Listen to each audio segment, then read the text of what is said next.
yo. They say it's 2 guys and 1 belt. I'm CM Dolph. They call me Rybatch. That's how we do it. Because I make some killer cookies. A batch of cookies. You guys want belt? Don't forget to subscribe, if I can pronounce that word right. Just subscribe. We're going to have fun. We're going to be doing a bunch of dumb stuff. Yeah. That's what you want to see. You want to see 2 white dudes who talk about wrestling and do dumb stuff. Got that cookie dough. I'm in love with the cookie dough. So Raw was hosted by the best guest host they've had in a really long time. 2 thumbs up for Edge and Christian. They kicked off Raw tonight. Oh yeah, and Edge was wearing a Sami Zayn shirt. That was pretty cool. At least you know he's keeping up with what's actually going on. Exactly. But then Bork Laser decides to come out with old Paul E. And did Brock do anything at all? Did Brock do anything at all? Are you talking past a year, or are we talking just today? He stood in the corner for a little bit, but other than that, no. He looked very bored. So then Cena came out. And I guess Cena was going to F you, attitude adjustment, Brock Lesnar, and he ran away, blah, blah. Nothing special happened. No, it kind of ruined a good segment with the new host, I think. And I don't know if you know this. They do got a few more weeks to go, but that was the only interaction Cena and Brock had all night, too. Yeah. All night. Next up was champion versus champion. Dolph Ziggler versus Rusev. I enjoyed this. The match was good. The concept of the match, I thought, was kind of pointless. The match was solid. And I think this is definitely a feud for the future. Yeah, I think the only way you could have ended that match was with the DQ like they had.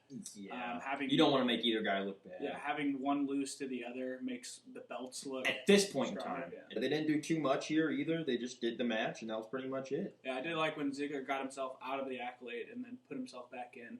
Then that leads into the next part. Ryback came out, and the whole Ryback-Rusev thing still going on. Are they going to have a match at Royal Rumble, or are they just going to fight each other in the Rumble match itself? I'm a little confused. I don't know what direction they're going. I have a feeling it's going to be Ryback versus Rusev. I don't know how long it's going to last. Or even when it's happening. Or when it's going to happen. I'd assume it'd be for the title at the Rumble. But I would like that. would have to have those guys in the Rumble. That would be more feel like a WrestleMania kind of match they would want to build up to, not a Royal Rumble match. So that happened. Then Ryback got on the mic, and I don't know if you remember. I don't know if you remember the Mick Foley Rock "This Is Your Life" segment. That's what this felt like in just a cheaper version. I can't remember the last time I saw Ryback on the mic for an extended amount of time where he wasn't breathing heavy. If ever. Yeah. Like that. Those used to be his promos. Just him saying 3 words and then breathing. Feed me more. He was actually really good on the mic. He was. So how can you have somebody who's that good on the mic and never put him on the mic? Now, granted, this might have been the best thing he's done on the mic to date. I don't know. We'll get into the Cesaro one, but I felt like having 2 people explain their life stories in the same episode was kind of like grasping or something. Yeah, you're just trying too much at that point. Yeah. Next was Natalya versus Nikki Bella. In the world of 2 guys, 1 belt. This shit's sponsored by an unopened can of Mountain Dew Kickstart. If you don't drink it, then f*** you. Yeah! Woo! I'd give this one halvesies. Yeah, for sure. Next up was a surprise a little bit. Didn't see it coming, the match nor the ending. Tag Team Championship match, the Usos getting their chance again at Miz and Mizdow. That was good. I'll give the thoroughly match enjoyed the match. 2 thumbs up. Thoroughly enjoyed it. Probably their best match that those 2 teams have had. I'm going to give the outcome this, though. Was it too early? I don't know if it was too early, necessarily. I felt like they didn't drop it to the right team. I can agree with that. I felt like if they would have dropped it to the Ascension, that would have made sense. And the Usos need to be like... That comeback trail to the championship should have been something that was real built up. And then just all of a sudden they're like, hey, Monday Night Raw, you're going to win the belts again. I personally thought if they were going to drop the belts to the Usos, it should have happened a month from now. Yeah. They should have still built it up a little bit. As good as the tag team division is at the current moment and how much they've been building the tag team division, doing something like this kind of makes it less strong. If this would happen at like the Royal Rumble, like the very opening match of the Royal Rumble, That would have been fine. But what's going to happen to Miz and Miz now? That I think that's what it's going to come down to. It's going to have to, something's going to happen to Miz and Miz down now. Let's transition. Next up was one of those segments, man. One of those segments. Cesaro just gets on the mic. Awesome. Never Amazing. Happens, they should have done that. They should have done that a long time ago. He gets on the mic and he says some really good things. Out comes another awesome moment.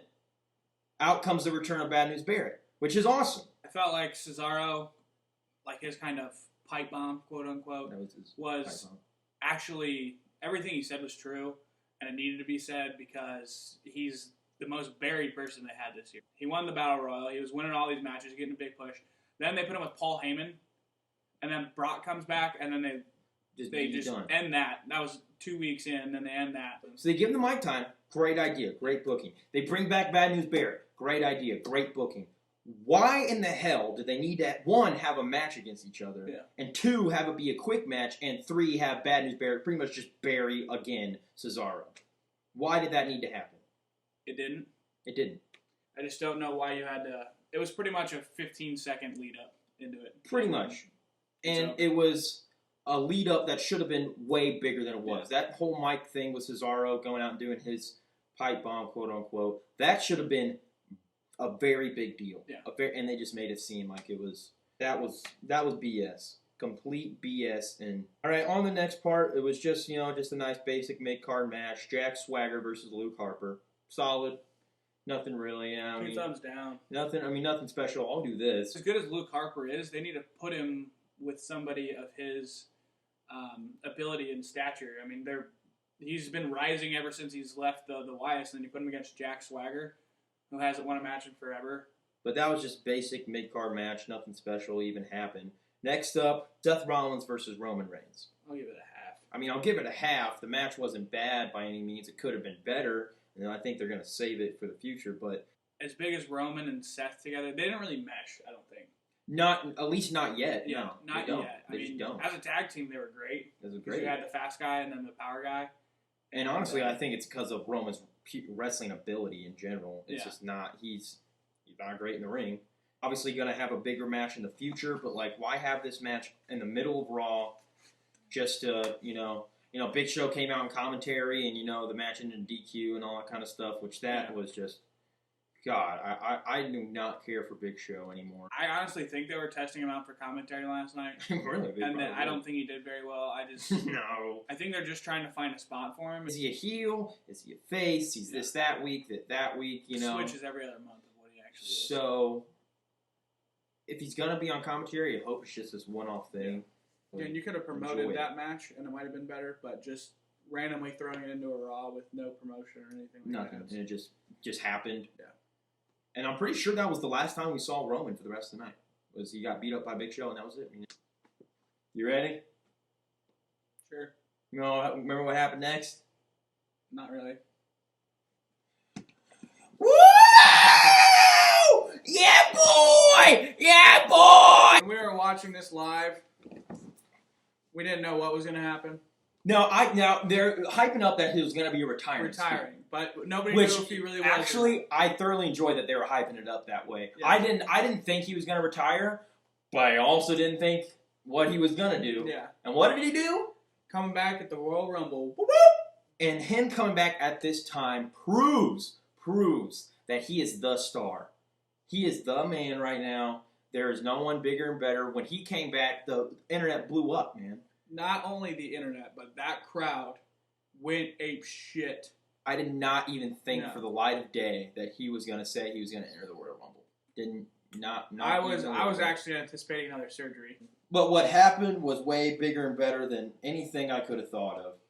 And it is definitely good for the company. Good for the company, good for him, good for the whole roster in general, because now they have a guy that can always bring the show back around and make it a little bit more exciting, Great for the fans. The fans are the winners here. So do we have a favorite for the Rumble now? Is he the favorite? I don't know if he's the favorite. I'm pretty sure he's the winner. So I think we can just skip saying he's the favorite. As at this point, he's the favorite. If he doesn't win, he's going to be in the final 2 or 3. Yes, without a doubt.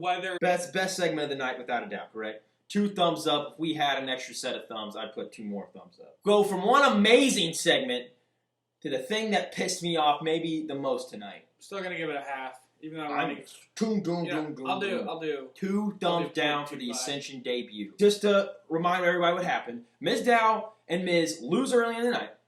Okay, Mizdow got a great reaction and everything earlier on in the night. They invoked their rematch clause. That's fine. That's cool. Okay, Edge and Christian's like, no, we're gonna give you someone else.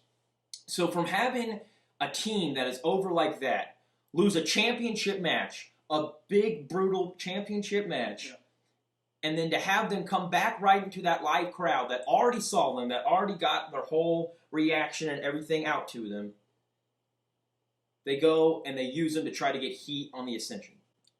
The crowd was so silent. They're so silent. Because they're already cheering for the people earlier in the night. Why would you want to cheer for them again? Again, exactly. There's new guys that I'm assuming 75% of them don't really know all that well. No.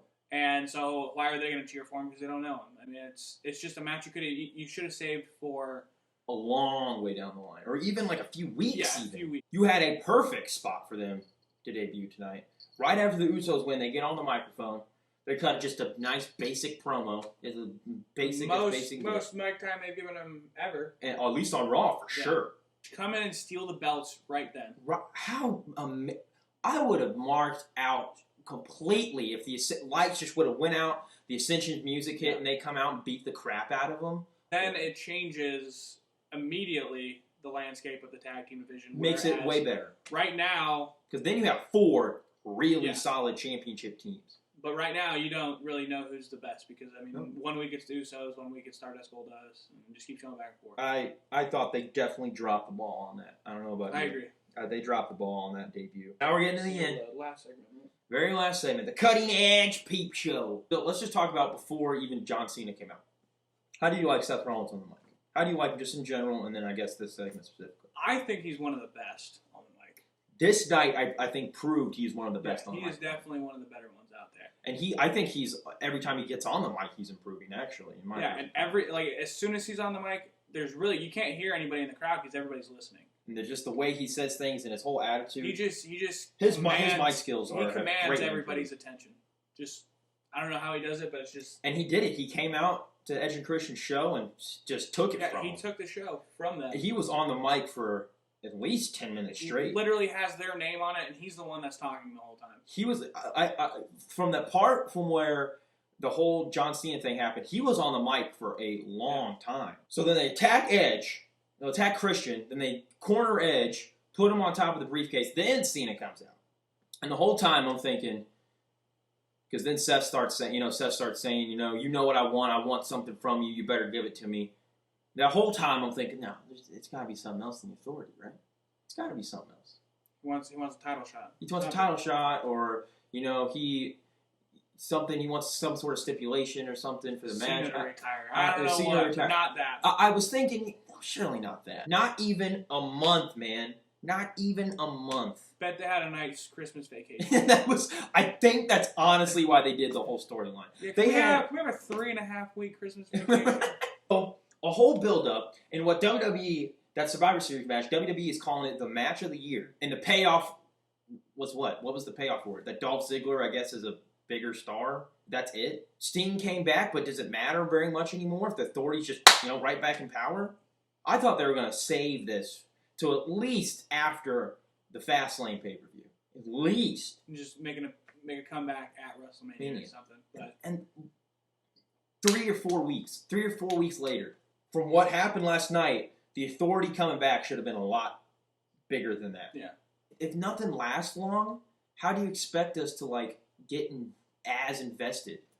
Getting invested in the character and the show itself. And that specific storyline.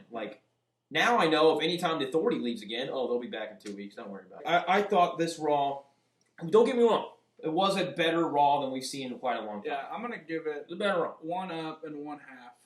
I'll do a 1.5 because I felt this should have been about 4 or 6 straight thumbs up, though. This could have been a really big Raw, and it fell. Especially when you have Daniel coming back. Oh, you have man. Bad News Barrett coming back. You have the debut of the Ascension. This should have been an easy 4 thumbs up. But it's 2 guys, 1 bell! We all booked that gold, baby! Woo! Yes!